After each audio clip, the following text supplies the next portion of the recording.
ये आज का जो वीडियो है वो है कक्षा 10। प्रश्नावली है यहाँ पर 1.2 वास्तविक संख्याएं और उसका क्वेश्चन नंबर 5 है कि जांच कीजिए कि क्या किसी प्राकृत संख्या n के लिए कोई प्राकृत संख्या n है।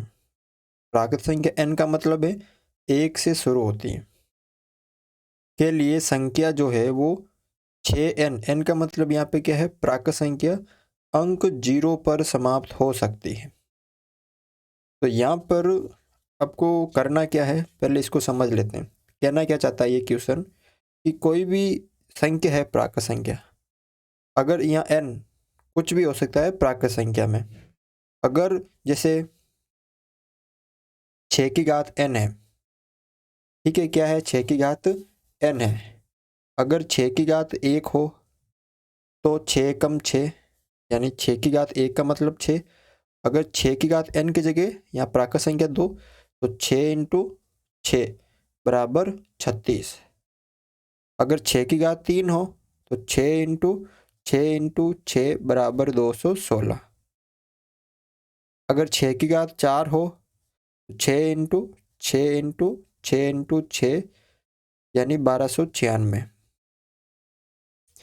इस तरह अब आपसे यहाँ पे बोला गया है कि कोई ऐसी संख्या है जिसको यहाँ पे रखने पे उसका जो मान है वो 0 पे समाप्त होता है। जैसे यहाँ पे ये 6 पे समाप्त हो रहा है, ये 6 पे समाप्त हो रहा है, यहाँ पे भी ये 6 पे समाप्त हो रहा है। तो क्या कोई ऐसी संख्या है यहाँ पे रखने पर, जैसे 6 की घात 5, 6 की घात 6, कोई एक ऐसी संख्या है क्या जो रखने पे क्या आ जाए यहाँ पे 0। जैसे अगर मैं यहाँ के 6 की घात 5 रखूँगा तो 6 कितनी बार है, 5 बार।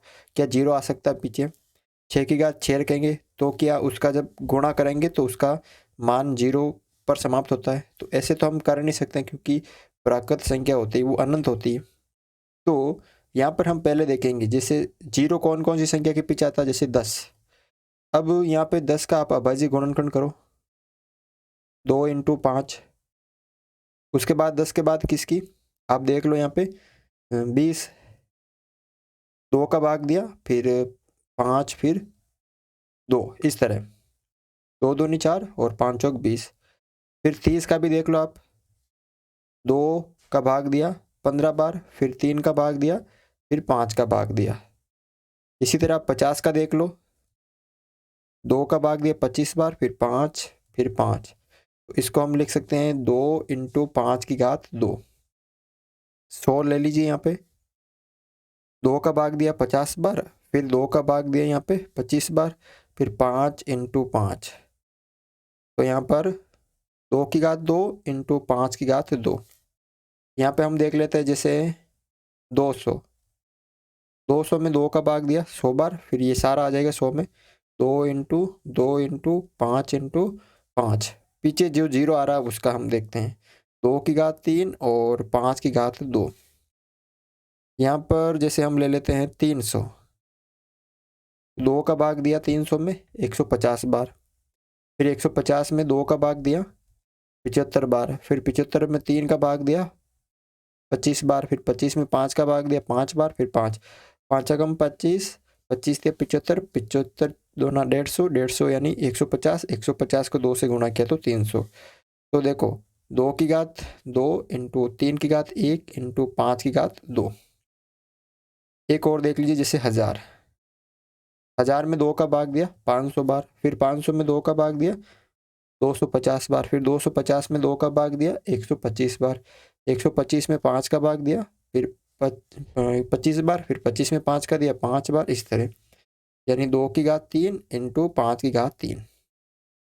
अब हम यहाँ पे सब संख्या को देखते हैं जिसके पीछे 0 आ रहा है। तो देखो इसके अभाज्य गुणनखंड में भी 2 इंटू 5 है, इसके अभाज्य गुणनखंड में भी 2 इंटू 5 है, इसके अभाज्य गुणनखंड में भी 2 इंटू 5 आ रहा है, इसमें भी 2 इंटू 5, 2 इंटू 5, 2 इंटू 5, 2 और 5 आ रहा है, इसमें भी 2 इंटू 5 आ रहा है।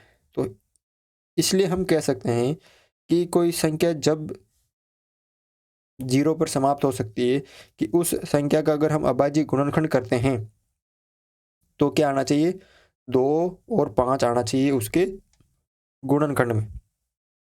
ठीक है ना। कोई भी संख्या 0 पे समाप्त हो सकती है अगर उसके अभाज्य गुणनखंड में 2 और 5, इसके अलावा कुछ भी आ सकता है, लेकिन ये तो आने दोनों ज़रूरी है। 2 इंटू 5, ये चाहे उसकी घात 1 हो, लेकिन एक बार अगर आ जाएगा तो उसका जो मान है वो 0 पे समाप्त हो जाएगा। ठीक है, तो अब इसको करना कैसे, ये हमने देख लिया कि उसके अभाज्य गुणनखंड में क्या आना चाहिए, 2 और 5 के गुणनखंड आने चाहिए। आपको क्वेश्चन दे रखा था 6 की घात n, तो यहाँ पर ध्यान से देखना है।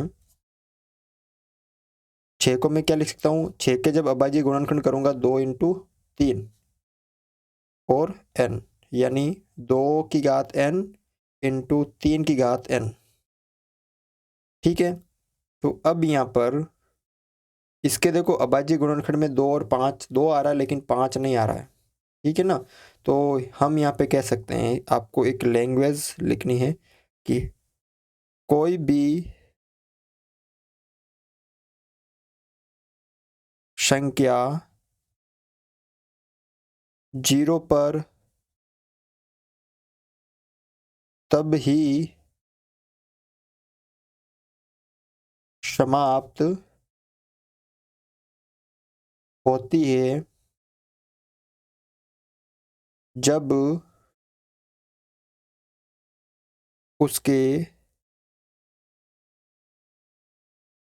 अभाज्य गुणनखंडों में 2 और 5 हो, लेकिन यहाँ जो है 6 की घात n में 2 इंटू 3 की घात n, यानी 2 की घात n इंटू 5 की घात n, सॉरी 3 की घात n, 2 इंटू 3 तो 2 और 3 की घात n पर यहाँ पर 6 की घात n के अभाज्य गुणनखंडों में 5 नहीं है, अतः n का कोई भी ऐसा मान नहीं है